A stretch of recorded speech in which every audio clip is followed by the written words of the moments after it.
that day I had started with first two games of bowling. I'm struggling, back then in the day of good scores and stuff. This is 85 or something. Scores are good. Anyway, both the first and second game, I'd finished 3-4 marks with a flurry to have 54 and 57. So I had 311 for 2. And then game 3, we get down the other end. Went to like lane 18 or so, and then went down to 3 and 4 or somewhere down there. The Greenway East, or 5 and 6 or somewhere. And next game, I got 83 and 6. So I'm just plugging along. I ain't really setting the world on fire. Got 311 for 2. And Chuck Tomney, you remember him? Yes. Yeah, he was leading the tournament with 1132 for 7. He was leading. And that's a pretty good score. It's 162 average almost, right? It was a good score. And so the next game I got 83 and 6. And I got 311 for 2. And I go strike, double, 9, make it, strike, spare. So all of a sudden I had 172 games. So I got 483. So I'm hanging. I'm in the ball game somewhere. Well, next game we got Bill Schwartz. Do you remember him? Oh, Bill yeah. Schwartz and Eddie Flynn. Do you remember Eddie Flynn when he bowled back in the day? Not when he bowled. No. Well, you remember him, the big guy in the wheelchair? Yeah. But he used to be in shape and was a good bowler. I mean, better than good. He was real good. Not like, maybe not the best, but he was good. So, as a matter of fact, he won towards Greenway. He shot over 1,700 for 10. I mean, this guy was good. Okay. I mean, they had numerous 1,700 Greenway for 10 because they felt so good. They had a couple different guys did it. Anyway, I'm bowling next to Schwartz and Eddie Flynn. They're on the same lanes. Well, something breaks out, and they almost end up in a fight. And I'm bowling right next to them. And there's all kinds of confusion going on. They didn't come to blows, but it was pretty close. It was messed up. Anyway, I come out, 5-bagger, blah, blah, blah, blah, shoot 234. I don't know if I had all mark or close to all mark. 5-bagger, maybe another double or something. Shoot 234. So all of a sudden, I got 717 for 4. So but like, needing 416 to win the tournament, that seemed to be more pressure on something like that than needing 480. 416 is like you almost, you got to be careful. I might blow it. I mean, like needing 125 to make a cut sometimes would be tougher than need 150 or something. It just seemed like mentally. Yeah. So anyway, I need 416. I got 717 for 4. I need 416, and I'm in the lead on the tournament. And next game, I move over. I come out. 999, make it. Yeah, 999, make it 79 in the third, spare in the fourth. Then I finally lost it and cut 2 offside, get 9 out, got it 100 in the fifth. Next frame I cut the side again, get 9 box, got 109 in the sixth. So I got 109 in the sixth. Then I torch, strike, torch 9, strike, torch 9, strike. Strike, spare, strike, finish 189. 420 boxes in a row. So I got 189, 906 for 5, right? I need 227 for 2 to win the tournament. But I'm up around somewhere near 9, 10, 11, 12. Got Buddy Creamer down on 1, 2, or 3, and 4. He's got 820. So I'm 86 ahead. I'm scared to death. I'm scared to death, And I had just won the Pro Tour the previous week up at Wabassett, that the doghouse I was telling you about, that they later fixed up, where the scores were decent. And anyway. Matter of fact, I beat Kenny Palmer up there to win it, matter of fact. So I'd won the Pro Tour the week before, and then I'm bowling the Sunday shift, the last shift on Sunday. So I got 906, Buddy's got 820, and he's way down 8 or 10 lanes away or something. And the next game I come out, game 6, 9 make it, strike 1, strike 2, strike 3, strike 4, strike 5, strike 6, 9 make it, strike. I had a 6-bagger. I had 2 singles make them, 6-bagger, 9 make it, triple out. 258. Oh. So I got 1132 leading tournament. I got 1164 for 6. 1164 for 6. So then I had Buddy smoked then. I knew I was good. And the last game, I had 135 in the ninth and a tripled out for 165. I had 1329. And Buddy, I remember this. This was a good compliment, coming from Buddy. He come down after it was over and said, shook my hand and said, best I've ever seen. Best I've ever seen. That was a good compliment from him.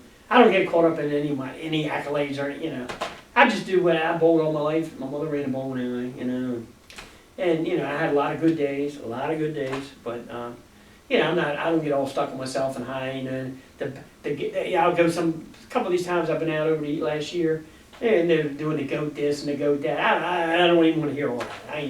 not into that goat stuff. I know all these other guys did some great things.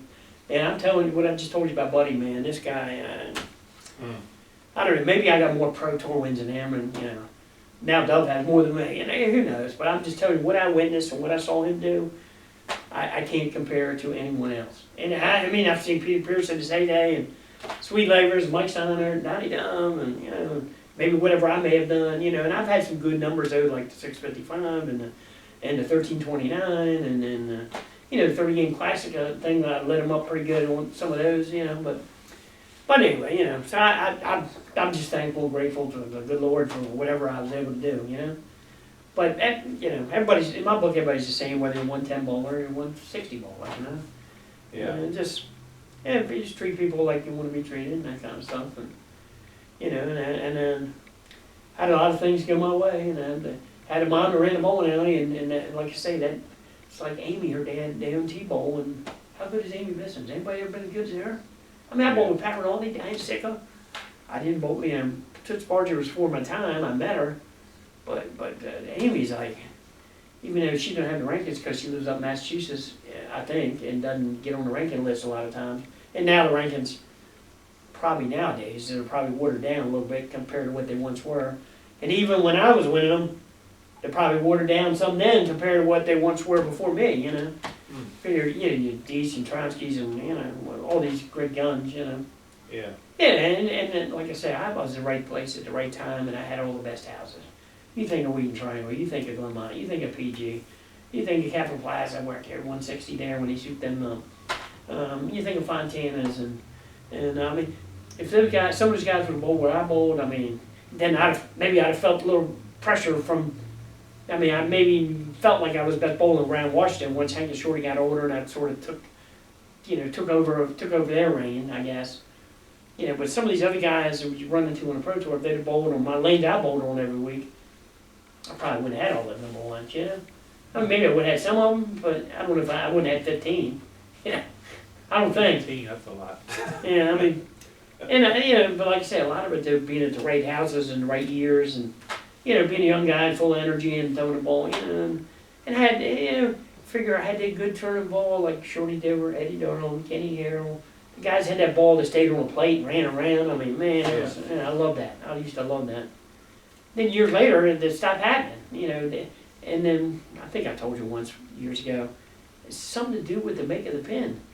Because when I went from PG, when he closed PG and I went to College Park, first 2 years up there, I carried 49 and 47. I didn't carry 50 for 25 years almost or something in PG. And then College Park, they just weren't falling as good. And I got zero of the ball running around on a plate for a strike. And we're due to get, you know, and the pins there were old targets. They were getting old, and we're due for new pins at College Park. So Southwest had just gotten new pins, but they still had their 40 boxes of old pins in their pits. And my boss tells me, go over there and get a couple boxes of them and put them in the lanes to see if you like Strike Master.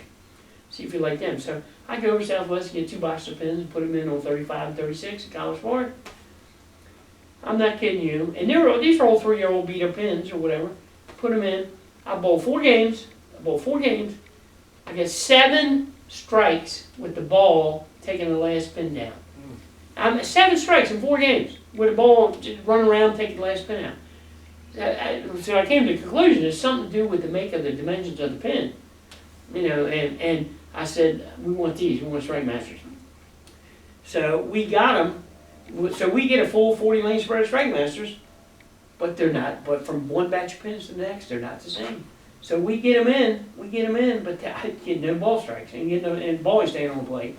So the pins had to be somewhat a little different, but they still felt good. And Mark Wallace, when he was still alive, I bet him $20, and he'd already seen me the previous 2 years carrying 47, 49. And I just, you know, I could watch pins and decide in my head how they scored and how they fell. And I said, I bet $20, you know, it's 20 some years ago.